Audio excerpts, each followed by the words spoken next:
जय माँ इंद्राक्षी जय अम्बे। इंद्राक्षी धाम में दर्शकों आप सभी का हम हार्दिक स्वागत करते हैं। आज के दिन जिन जातकों का जन्म दिवस है, मैरिज एनिवर्सरी है, उन सभी को हमारी तरफ से बहुत बहुत शुभकामनाएं। आइए इस विशेष अंक में हम बात करते हैं सूर्य के मीन राशि में परिवर्तन होने के बारे में। 14 तारीख तक यानी कि शाम के 6:49 तक सूर्य जो हैं वो अभी शत्रु राशि के संग रहेंगे। यानी कि शत्रु राशि कौन सी है इनके लिए? कुंभ राशि। तो सूर्य अभी कुंभ राशि में चल रहे हैं, जैसे कि आज मैंने आपको डेट बताई है, और वहीं पर शनि भी विराजमान है। तो ये युति तो बहुत अच्छी नहीं है, लेकिन ये प्रसन्नता की बात है कि 14 तारीख को शाम को 6:50 से सूर्य राशि परिवर्तन कर जाएंगे और शत्रु राशि से निकल करके मित्र राशि बृहस्पति की राशि मीन में पदार्पण करेंगे। तो कहीं ना कहीं जो आपके कार्य रुके हुए हैं या कहीं ना कहीं आप मानसिक रूप से तनाव में हैं या बहुत सारी ऐसी चीज़ें हैं जो रुक गई हैं, वो देखो ईश्वर की कृपा रहे तो 14 तारीख के बाद आपको उसका रिजल्ट अच्छा मिलना चाहिए।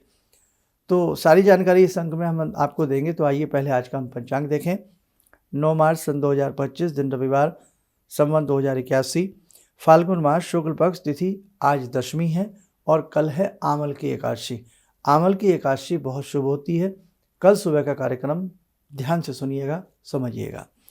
नक्षत्र पुनर्वसु, राहु काल 4:30 से 6, दिशा शूल पश्चिम दिशा। अब सबसे पहले तो आपको हम ये बताएं कि जिस समय सूर्य राशि परिवर्तन करेंगे उस समय क्या कुंडली बन करके आएगी, क्या ग्रहों की युति रहेगी, एक नज़र आप ये भी देखें। हमने मेष लग्न की कुंडली बनाई है।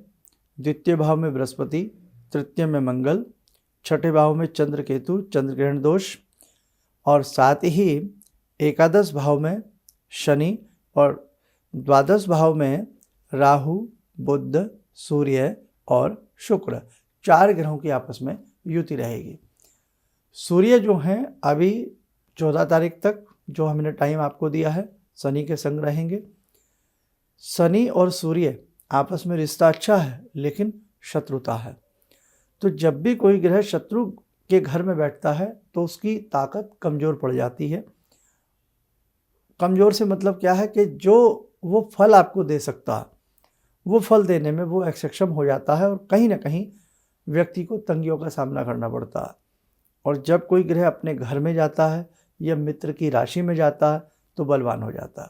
ठीक उसी प्रकार से जैसे हमारे रिश्तों में होती है कि हमसे किसी की बै तू हो जाए तो हम उसके घर में जाएंगे तो नहीं, और किसी कारण पर जाना पड़ जाए तो वो बात नहीं रहती है। मित्र के घर में जाएंगे प्रसन्नता होती है, और जब अपने घर में हम रहते हैं या शाम को या कई दिन बाद लौट करके आते हैं तो बात ही निराली होती है। ऐसे ही ग्रहों के बारे में आप समझ के चलें। अब सूर्य का मीन राशि में जाना, सूर्य का ये परिवर्तन आप सबके लिए प्रसन्न हो, अच्छा हो। किस राशि पर क्या असर पड़ेगा इस चीज़ को भूल जाएं।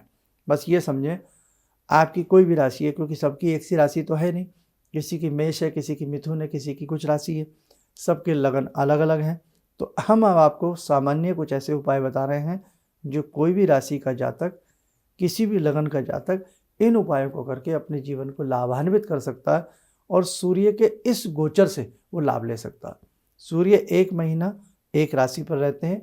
12 महीनों में सूर्य 12 राशियाँ भ्रमण करते हैं और जिस दिन सूर्य राशि बदलते हैं उस दिन वो संक्रांति की बेला कहलाती है। सूर्य ओज तेज के नियंता हैं। सूर्य सौर ब्रह्मांड के नायक हैं, नवग्रहों के राजा हैं। सूर्य आपके नेत्रों के द्योतक हैं, प्राणों के द्योतक हैं। सूर्य आत्मबल को बढ़ाने वाले होते हैं, है ना। तो सूर्य बहुत बड़े ग्रह हैं, मामूली ग्रह नहीं है। अब आइए उपायों की तरफ। अब जैसे कि 14 मार्च को आपने सुना हो कि ग्रहण वाली बात भी आपने सुनी होगी, चंद्र ग्रहण, लेकिन हमने उसके लिए भी आपको एक विशेषांक बना करके दे दिया है कि किसी भी प्रकार से 14 तारीख को आपको डरने की आवश्यकता नहीं है। अपनी रंग होली है, उस दिन फाग है, अच्छे से अपनी रंग होली को मनाइए। किसी भी प्रकार का कोई चंद्र ग्रहण नहीं है, ध्यान रखना इस बात का। जो चंद्र ग्रहण है वो विदेश में है, भारतवर्ष में चंद्र ग्रहण मान्य नहीं होगा, आप ध्यान रखिएगा। 14 मार्च को हम उसकी बात कर रहे हैं। अब आपको उपायों में क्या करना है? उपाय करना है अपने रविवार को। अब जैसे 14 तारीख का आपका शुक्रवार है, 16 तारीख का संडे है और 23 तारीख का संडे है, 16 और 23। सिर्फ 2 रविवार आपको एक उपाय कर लेना है, तो आपको सूर्य के इस प्रवेश का, इस गोचर का बहुत शानदार असर मिलेगा। क्या करना है, ध्यान से सुनिएगा। लाल कोई भी तिलक लगाने वाली सामग्री ले लें, रोली ले लें या चंदन लाल जो आता है वो ले लें। उस लाल चंदन को मन ही मन 5 बार ओम ह्रीम सूर्याय नमः बोल करके आप जल में घोल दें। उस जल में थोड़ा सा हो सके हल्का सा कच्चा दूध मिला दें और हल्की सी उसमें मीठा शक्कर मिला दें। गुलाब की पंखुड़ियाँ हों वो उसमें थोड़ा सा पुष्प डाल दें। डालने के उपरांत सबसे पहले आप सूर्य नारायण को सूर्य की होरा में, होरा इन द सेंस सूर्य के विशेष समय में, वो समय कब, जब भी आपके यहाँ सूर्य उदय हों उसके 1 घंटे के अंदर अंदर आपको ये सूर्य वाला जल सूर्य के निमित्त 5 बार ओम ह्रीम सूर्याय नमः बोलकर 5 बार बोल करके घोलेंगे, 5 बार बोल करके सूर्य भगवान को जल अर्पण करें। यह सूर्य नारायण को अर्घ्य देने का जो मंत्र होता है वो आप बोल करके सूर्य भगवान को जल दें। आप फिर पूजा घर में वापस आएँ। आने के बाद 5 बार ओम ह्रीम सूर्याय नमः बोल करके मस्तक पे लाल तिलक लगावें।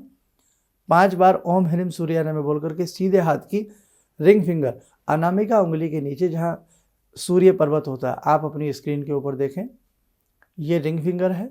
इसके नीचे जो ये सर्कल हम आपको दिखा रहे हैं ये सूर्य पर्वत होता है, इसे सन माउंट कहते हैं। यहाँ पर आपको लाल रंग का तिलक 5 बार ओम ह्रीम सूर्याय नमः बोल करके लगाना, ठीक है। और बाकी आप अपना जो भी रोज़ की भक्ति करते हैं, दैनिक साधना करते हैं, वो आप किसी भी समय, अपना सुबह के समय करें या कभी भी करें, लेकिन इस बार का ये जल आपको इसी समय में देने का प्रयास करना है, ठीक है बेटे। आपको केवल 2 रविवार ऐसा करना है, आनंद आ जाएगा। दिन में चलते फिरते उठते बैठते इसी मंत्र को पढ़ें, ओम ह्रीम सूर्याय नमः, ओम ह्रीम सूर्याय नमः, ओम ह्रीम सूर्याय नमः। और ये संध्या के समय नहीं पढ़ना, सिर्फ 3-4 बजे से पहले पहले इस मंत्र को पढ़ लें। रविवार के दिन छुट्टी का दिन होता है, आप इसे अजप जप के रूप में जप सकते हैं। उसी दिन आप पक्षियों को कुछ गेहूँ डाल सकते हैं, गेहूँ दान सूर्य के दान में आता है। और गौ माता को गुड़ खिला सकते हैं। इतना करना है बस इस बार आपको ये। और फिर हर महीने में सूर्य चेंज होते हैं, लगभग इसी समय में चेंज होते हैं, 14 तारीख को, 15 तारीख को, या कभी कभी थोड़ा सा और आगे पीछे हो सकते हैं, अदरवाइज ज़्यादा नहीं। जब जब सूर्य चेंज हो आपको कुछ न कुछ सूर्य भगवान से संबंधित उपाय जरूर करने चाहिए, क्योंकि सूर्य बहुत बड़े ग्रह हैं। इतने बड़े ग्रह का उपाय आप करोगे तो बाकी ग्रहों पर भी प्रभाव आता है, शुभता आती है, ठीक है। चलिए समय हो चला आज की ध्यान साधना का। आज की ध्यान साधना में हम जुड़ते हैं भगवान श्री कृष्ण से। ओम करारविंदे न पदारविंदम मुखारविंदे विनिवेशयन्तं वटस्य पत्रस्य पुटे शयानं बालामुकुन्दं मनसा स्मरामि, बालामुकुन्दं मनसा स्मरामि। कस्तूरीतिलकं ललाटपटले वक्षस्थले कौस्तुभं नासाग्रे वरमुक्तिकं करतले वेणुकरे कङ्कणं सर्वाङ्गे हरिचन्दनं सुललितं कंठे च मुक्तावले गोपास्ति परिवेष्टितो विजयते गोपालचूडामणि शान्ताकारं भुजगशयनं पद्मनाभं सुरेशं विश्वाधारं गगनसदृशं मेघवर्णं शुभांगं लक्ष्मीकान्तं कमलनयनं योगवृद्ध्यानगम्यं वन्दे विष्णुं भवभयहरं सर्वलोकैकनाथं। कवच बना लें, ध्यान करें, बांके बिहारी श्री कृष्ण जी का शुभ आशीष हमारे ऊपर बरस रहा है।